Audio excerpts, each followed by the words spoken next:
जय जगन्नाथ जय पंचसखा टिके टिके पूर्व नना को देइथिली किछि कहबा पई किंतु से जा हो तो आमे से कहवा कथा काली नेमाल रे बुलुथिले पूर्णमी रो आग दिन आज होछि पूर्णमी समस्त एठी माने गुरु साजी थिले समस्त गुरु साजी थिले किंतु गुरु भितरे विभेदन ज्ञान नथिबा दरकार तेणु गुरु एटी पाटी करी जो कंपुथिले तांका भितरे राग हिंसा क्रोध पूरा परिपूर्ण थिला तांको जेते कहले तमे नम्रता भाबरे कथा को से कहबा को अभाजन तेणु गुरु को से देखी देखी देखी देखी गुरु एठी माने पूरा करी माने बोमा फुटेला भलिया वाक्य बोमा फुटेला भलिया कथा गुरु एते हिंसा भाव अहं भाव क्रोध भाव गुरुंकर केमिति आसुछि ये जो गुरु आमे देखिलु काहे को गोटे आमे आक्षेप करी कहूनु खाली रेमाल रे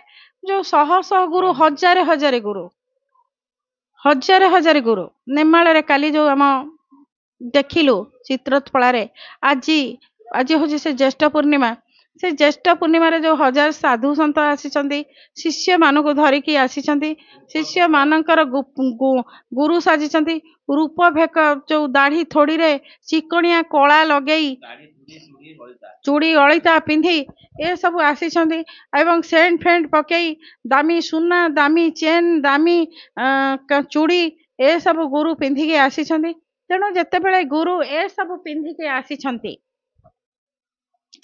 तांकर कथा जे बहुत बड़ बड़ माने कोमल वचन नाई गुरु शिष्य मान को कि कोमल वचन रे आदरी नबा कथा किंतु कोमल वचन नथिला पूरा एमिते से तो माने बही रे लेखा हैतिला जे ज्ञान सबु होइबे हत ज्ञान नथिबो काहार गोटे हिताहित ज्ञान हत ज्ञान आसीजिव तेणु हत ज्ञान वर्तमान आसीगलाणी हिताहित ज्ञान बुड़ी गलाणी तेणु न रहिबो मसीहा न रहिबो अंक तेणु प्रकृत न रहिबो अंक न रहिबो मसीहा तेणु वर्तमान अछि जा अंक मसीहा सब सुन होइबो तेणु यही समय रे दासरथींकर प्रभु दासरथींकर आविर्भाव हम जे समय रे अंक मसीहा सबूर शेष होइजिव तेणु से समय रे कौन हम अकाले बारण पट्टामण्डन रे लिखिचंती रे बारंग यही समय कौन हम जानिचु जे यही समय रे पणस गछरे आंब फलिबो कुकुर गर्भरु छेली जन्म हब मनीष गर्भरु माने विकटलिया छुआ हब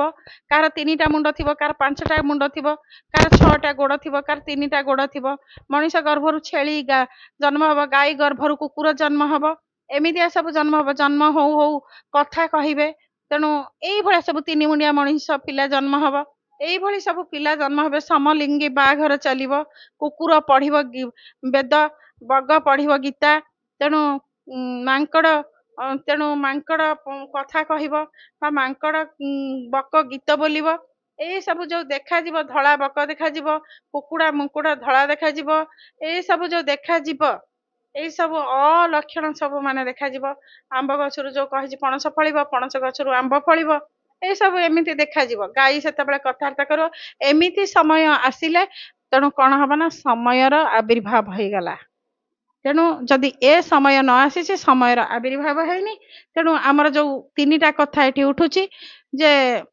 भगवान आसीगले आज्ञा भगवान समय देना क्या देखापी ए कथा अच्युत जानी ए कथा राम जानी तेणु ए कथा कहीं जानी ना ये जो सब उतुपातिया कथा कहते एमाने सब गोटे लेखा अच्युत बनी से अच्युत राम आसिक बोधे ए अच्युत बनी जाऊँ तेणु निराकार बा कलकी प्रभु आंको आसिक कहीदे जाऊँच डेट बार आंक पाखे सब आगे एगुड़ा सब अंधविश्वास ए अंधविश्वास को कहीं विश्वास करंतु नहीं ये सब बाइट भ्यू बढ़ाया रेपुटेड नेम फेम हवापाई ए सब प्रस्तुति योजना तेणु एगुड़ाक सब केबे विश्वास करंतु नहीं कोठी भक्त लेखा है भक्त अमक भक्त 1 नंबर 2 नंबर भक्त एगुड़ाक सब मन गढ़ा कथा कौ बही आज्ञा लिखा है एगुड़ाक सब मन गढ़ा कथा आ मालिकार पीठ विश्व सारा बुली आमर नेमाल महंत 5 जन जाक सब मनसूत्र जाई बस मीटिंग कर चारिआडे बुली चारिआडे बुली देखी मन चिंतन कथबार्ता देखई दर्शन शास्त्र देखई किंतु जो ना से समस्ते बसिकी आज गोटे बसईदे कि निजर स्वार्थ हासिल करने गोटे संगत बा पंगत कले करिकी हेटु कौन कला ना एटा मालिका बनी तो आज्ञा ମାଳିକା ବର୍ଣ୍ଣିତ ସେଇଟା ଲେଖା ହେଇଛି କି ସାରା ବିଶ୍ୱଟା ହଉଛି ବର୍ଣ୍ଣିତ। ଏଇଟା କୋଉ ମାଳିକା ବର୍ଣ୍ଣିତ? ଆପଣ ଯୋଉ କହୁଛନ୍ତି ଏଇଟା ମାଳିକା ବର୍ଣ୍ଣିତ, କୋଉ ମାଳିକା ବର୍ଣ୍ଣିତ? ଯୋଉ କଣ କହିଲେ ଯେ ଆପଣ ୟୁଟ୍ୟୁବ ରଖିଦେବେ, ୟୁଟ୍ୟୁବରେ ମନ ଇଚ୍ଛା ୟୁଟ୍ୟୁବ ମାନଙ୍କୁ ଧରିକି ନାନା ଇଚ୍ଛା କଥା କହିଲେ ସେଇଟା ଅନ୍ୟମାନେ ମାନିବାକୁ ବାଧ୍ୟ। ଆଁ ଗବେଷକ ପ୍ରବଚକ କହିବା କାହାକୁ ଗବେଷକ ପ୍ରବଚକ କହିବା? କୋଉ ୟୁନିଭର୍ସିଟିରେ ଆପଣ ଗବେଷଣା କରିଥିଲେ? ତେଣୁ ପେଟ ପାଟଣା ପୋଷିବା ପାଇଁ ପାଲା ଭଳିଆ ଗୀତ ବୋଲି ଦେଇ କହିକି ଚାଲିଯିବା, ବାହାଦୁରୀ ନେଇଯିବା, ଏଇଟା ଅନୁଭବ ଆଜ୍ଞା, ଅନୁଭୂତିର ଜ୍ଞାନ ନୁହେଁ। ତେଣୁ ଏ ପ୍ରହସନ ବନ୍ଦ ହବା ପାଇଁ, ଏ ପ୍ରହସନକୁ କେହି ବନ୍ଦ କରିପାରିବେନି। ଏ ପ୍ରହସନକୁ ସମୟ ଆସିବ ବନ୍ଦ କରିବ, ସମୟ ହୁଏତ ନିକଟ। ତେଣୁ ପରିବର୍ତ୍ତନର ସ୍ୱରୂପ ଯେତେବେଳେ ଆସି ଯାଉଛି ସବୁ ପରିବର୍ତ୍ତନ ହବ ବା ସଂହରଣ ହବ।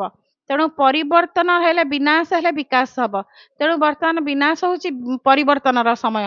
ବିନାଶ ନ ହେବା ପର୍ଯ୍ୟନ୍ତ ପରିବର୍ତ୍ତନର ସ୍ୱର ଉତ୍ତୋଳନ ହେଇପାରୁନାହିଁ। ତେଣୁ ସ୍ୱର ଉତ୍ତୋଳନ ହେଲେ ପରିପ୍ରକାଶ ହବ କଣ? ବିକାଶ। ତେଣୁ ବିକାଶ ଯାହା ଥିଲା ଆଗରୁ ଆହୁରି ତାର 10 ଡବଲ ବା 100 ଡବଲ ପରିବର୍ତ୍ତନ ହବ। ବର୍ତ୍ତମାନ ଯୋଉ ମିଳୁଛି ବା ଯେକୌଣସି ଘର ମିଳୁଛି, ତେଣୁ ଆମକୁ ଆହୁରି ଆବାସ ଯୋଜନା ମିଳିବ। ସିଏ ଘରକୁ କିଏ ଦେବେ? କୁବେର ଦେବେ। ଇନ୍ଦିରା ଆବାସ ହେଇଯିବ କୁବେର ଯୋଜନା ଆଗକୁ। ତେଣୁ ଯୋଉଟା କି ଅଷ୍ଟ ଐଶ୍ୱର୍ଯ୍ୟର ପ୍ରତୀକ, ଯୋଉଟା କି କୁବେର ନିଜେ ଆସି ତାଙ୍କ ଭକ୍ତ ମାନଙ୍କୁ ଗଢିଦେବେ। ତେଣୁ ଏଇ ଯୋଉ ରାଜପ୍ରସାଦ ଯୋଉ କରୁଛନ୍ତି ସରକାର ବାଜା, ସେ ଭାଙ୍ଗି ଯାଉ, କଣ ହେଇଗଲା? ତେଣୁ ଭାଙ୍ଗିଗଲେ କିଛି ନାହିଁ, ଲକ୍ଷ୍ମୀ ଘରେ ଘରେ ପଶିକି ଧନ ବା କୁବେର ଧନ ଦେଇଯିବ। ତେଣୁ ଆଗକୁ ଏ ସମୟ ଆସୁଛି। ଯଦି ପଚାରିବେ ଇଏ କୋଉ ବହିରେ ଲେଖା ହେଇଛି, ଯଦି ପଚାରିବେ ଇଏ କୋଉ ବହିରେ ଲେଖା ହେଇଛି, ଆଜ୍ଞା ହଁ, ଆପଣ 1,85,000 ଶାସ୍ତ୍ର ପାଇଛନ୍ତି କି? ଆପଣ ତ 1,85,000 ଶାସ୍ତ୍ର ପାଇନାହାନ୍ତି। ଆପଣ କଣ କେମିତି ପ୍ରମାଣ ଦେଇ ଦଉଛନ୍ତି ସବୁ କଥା ଅମକ କଳ୍ପ ହାତରେ ଲେଖିଦେଇ, କାହାକୁ ଡାକି ଆଣି ହାତରେ ଲେଖିଦେଇ ଦେଖେଇ ଦଉଛନ୍ତି, ଆଜ୍ଞା ହେଇ ମୋ ନାମ। ନା ରହିଲେ କଣ ସ୍ୱର୍ଗକୁ ଯିବ? ନା ରହିଲେ କଣ ସ୍ୱର୍ଗକୁ ଯିବ? ନା ଏଇଟା ମାଳିକା ପୀଠ ହେଲେ ସ୍ୱର୍ଗକୁ ଯିବ? ନା ଏଇଟା 1 ନମ୍ବର ଭକ୍ତ, 2 ନମ୍ବର ଭକ୍ତ, 3 ନମ୍ବର ଭକ୍ତ ଦେଖେଇକି ସ୍ୱର୍ଗକୁ ଯିବ? এইগুড়াক মিথ্যা ধারণা, মিথ্যা অপଭ୍ରଂଶ। ଯୋଉମାନେ ଅନୁଭବ ଅନୁଭୂତିର ଜ୍ଞାନ ପ୍ରକୃତ ଭକ୍ତ, ସେମାନେ କଣ କରନ୍ତି? ମାନେ ଚୁପ୍ ଗୁମ୍ଫାରେ ରୁହନ୍ତି, ସପ୍ତ ଗୁମ୍ଫା ଭିତରେ ରହିଛନ୍ତି। ସପ୍ତ ଗୁମ୍ଫାର ଅଲଗା ଅର୍ଥ ହଉଛି ଶରୀର ତତ୍ତ୍ୱ। ସେମାନେ ଶରୀର ତତ୍ତ୍ୱ ମାଧ୍ୟମରେ ସାଧନ କରି ଘରର ନିଭୃତ କୋଣରେ ସେମାନେ ରହିଛନ୍ତି, ବାହାରକୁ ଆସିନାହାନ୍ତି। କୌଣସି ଭକ୍ତ ଆଜ୍ଞା ଆଜିକାଲି ଯୋଉ ୟୁଟ୍ୟୁବରେ ଆସିଛନ୍ତି, ଯିଏ ଭକ୍ତ ଭାବରେ ତାଙ୍କୁ ନଉଛନ୍ତି, କେହି ଗୋଟେ ଆଜ୍ଞା ଭକ୍ତ ନାହାନ୍ତି। କେହି ଗୋଟେ ଠିକ ସେ ସାଧୁ ବାହାରି ନାହାନ୍ତି। କ୍ୱଚିତ ଯୋଉ ସାଧୁ ବାହାରିଛନ୍ତି, 100ରେ 2-3 ବାହାରିଛନ୍ତି।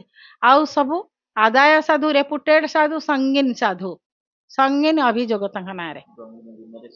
ରଙ୍ଗୀନ ଦୁନିଆରେ ସଙ୍ଗୀନ ସାଧୁ, ସଙ୍ଗୀନ ଅଭିଯୋଗ, ସଙ୍ଗୀନ ତାଙ୍କର। ସଙ୍ଗୀନ ନହେଲେ ରଙ୍ଗୀନ କାମ କରିପାରିବେନି, ହେଲା କି? ତେଣୁ ରଙ୍ଗର ହୋଲି ଏ ଖେଳୁଛନ୍ତି ଏ ସାଧୁ। ତେଣୁ ମୁଁ ସମସ୍ତଙ୍କ ନାମ ନେଇକି କହୁନି। ତେଣୁ ମୁଁ ସମସ୍ତଙ୍କ ନାମ ନେଇକି କହୁନି। ତେଣୁ ସମସ୍ତେ 5 ଆଙ୍ଗୁଠି ଆଜ୍ଞା ସମାନ ନୁହେଁ। କିଏ କହିବେ ଆମେ ସମସ୍ତଙ୍କୁ କହିଲା? ନାଇଁ, ମୁଁ ସମସ୍ତଙ୍କୁ କହୁନି। ତେଣୁ 95 ଏଇ ଧାରଣାର ବା 95 କାହିଁ 75 ଏଇଭଳି ଅଛନ୍ତି, ଆଉ 25 ଭଲ ଅଛନ୍ତି। ତେଣୁ 25 ସାଧୁ ଯୋଉମାନେ ଭଲ ଅଛନ୍ତି, ତାକୁ କୋଟି କୋଟି ପ୍ରଣାମ। ଆଉ ଯୋଉ 75 ଏମିତି ଅନ୍ୟମାନଙ୍କୁ ଡିଷ୍ଟର୍ବ କରୁଛନ୍ତି, ସେମାନେ ଯୋଉ ରାସ୍ତାକୁ ଆସନ୍ତୁ। ଚିତା ଚୈତନ୍ୟ କାଟିଦେଲେ ସାଧୁ ହେଇଯାଏନି। ଅଳିଆ ପେଟ ଭିତରେ ରଖି ଗୋଟିଏ ପଦ ହେଇନଥିବ ମିଛ ପଦ ଯୋଡ଼ି 1000 ପଦ କହିବା, ଏଗୁଡାକ ସାଧୁର ଲକ୍ଷଣ ନୁହେଁ। ତେଣୁ ଏଇ ସାଧୁ ତୋପ ଦାଉରୁ ରକ୍ଷା କରିବେ, ସେଇ ସାଧୁ ବା ତପି। ସେମାନେ ଏତେ ତପ କରିଥିବେ, ତପି ଭାବରେ ସେମାନେ ଯେତେବେଳେ ଠିଆ ହେଇଯିବେ, ଦେଶ ଦୁନିଆକୁ ରକ୍ଷା କରିବେ। ତେଣୁ ସେଇଭଳି ତପି ହୁଅନ୍ତୁ ଆଜ୍ଞା, ସେଇଭଳି ତପି ହୁଅନ୍ତୁ। ତେଣୁ ତପି ହେଲେ ଆମ ସମାଜ ଆଗେଇ ଯିବ, ବା ହିନ୍ଦୁ ସମାଜ ବା ହିନ୍ଦୁ ସନାତନ ଧର୍ମ ରକ୍ଷା ପାଇଯିବ। କାଲି ସକାଳେ ଯେତେବେଳେ ବ୍ରିଟିଶ ବା ଚାଇନା ଆମକୁ ସ୍ୱାଧୀନତା ଦେଇ ନ ପାରିବ, ହାସଲ କରିବ ଭାରତକୁ, ସେତେବେଳେ ଆପଣ ମାନେ କଣ କରିବେ? ବିକ୍ରି ହେଇଯିବେ। ବିକ୍ରି ହେଇଯାଇକି ଭାରତର ଗୋଇକୁ କଣ କରିବେ? ନା କାଢିବେ। ଆପଣ ଆପଣଙ୍କର ଭାଇ ମାନଙ୍କୁ ମାରିବେ। ଚେଷ୍ଟା କରିବେ ଏଇଭଳି। କିନ୍ତୁ ଭଗବାନ ଗୋଟେ ଜିନିଷ ଅଛି, ତା ପିଲାକୁ ସେ ସୁରକ୍ଷା ଦବ। ଭରତିଆ ପକ୍ଷୀ ଯେମିତି ତାର ଘଣ୍ଟ ଘୋଡେଇଥିଲା, ଭଗବାନ ତା ପିଲାକୁ ଘଣ୍ଟ ଘୋଡେଇକି ସୁରକ୍ଷା ଦେବେ। ତେଣୁ ଭାରତରେ ଯୋଉ ସନାତନ ଧର୍ମ ହ୍ରାସ ହବାକୁ ଯାଉଛି, ତେଣୁ ତପ ତୋପିଙ୍କ ଦ୍ଵାରା ଯୁଦ୍ଧ ହବ। ତେଣୁ ତପ ତୋପି, ତେଣୁ ତୋପି ବର୍ତ୍ତମାନ ପରାଜୟ ବରଣ କରି ବିଜୟ ଲାଭ କରିବ ତପି। ହାତ ଟେକିଦେଲେ ତପି, ତପିରେ ଯେତେବେଳେ ହାତ ଉଠେଇଦବ, ଭଗବାନ ବା ସେଇ ଯୋଉ ମହାପରାକ୍ରମୀ ମହାପୁରୁଷ ସେ ଆସିବେ, କହିବେ ମୁଁ ରକ୍ଷା କଲି, ରକ୍ଷା କଲି। ତେଣୁ ସେତେବେଳେ ସେତେବେଳେ ସେଇଟା ରକ୍ଷା ହେଇଯିବ। ତପ ଯେତେବେଳେ ହାତ ଟେକିବ, ତୋପ ବର୍ଷୁଥିବ, ତପ ଯେତେବେଳେ ହାତ ଟେକିଥିବ, ପ୍ରଭୁ ରକ୍ଷା କର, ଆଉ ରକ୍ଷା ନା, ଆଉ କେହି ରକ୍ଷା କରିବାକୁ ନାହିଁ। ପ୍ରଭୁ ଦାସରଥୀ ସେତେବେଳେ ନିଜେ ସ୍ୱୟଂ ଆସି କହିବେ ତଥାସ୍ତୁ, ମୁଁ ରକ୍ଷା କଲି। ମୋର ଭକ୍ତ କାନ୍ଦିବ, ମୁଁ ତାକୁ ରକ୍ଷା କରିବିନି? ତେଣୁ ମୋର ଭକ୍ତ। ଆଉ ନିକଟରେ ଏଇ ଘଟଣା ତପତୋପିର ଯୁଦ୍ଧ 13-6 ମାସ। ତେଣୁ ଯୁଦ୍ଧର ବୟସ ହଉଛି 2.5 ବର୍ଷ।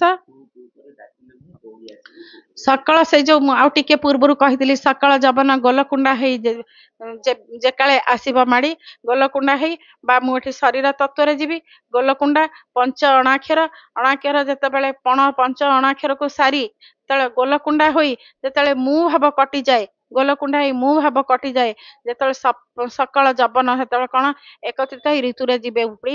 ତେଣୁ ଋତୁ 6, ଏଇ ଯୋଉ ଆଖି ନାକ କାନ ପାଟି 6, ଏ 6ରୁ ସପ୍ତମ ସ୍ଥାନକୁ ଯିବେ। ସପ୍ତମ ସ୍ଥାନକୁ ଗଲେ ସେଠି ପ୍ରଭୁ ଦାସରଥୀ ନିଜେ ଆସିଯିବେ। ତେଣୁ ଅହଂଭାବ କଟିଗଲା ପରେ, ସବୁ ଭାବ କଟିଗଲା ପରେ, ଏ ଶତ୍ରୁତା ଦେହ ଭିତରେ ଯୋଉ ଅଳିଆ ଆବର୍ଜନା ଶତ୍ରୁତା ସେ ନାଶ ହେଇଯିବ।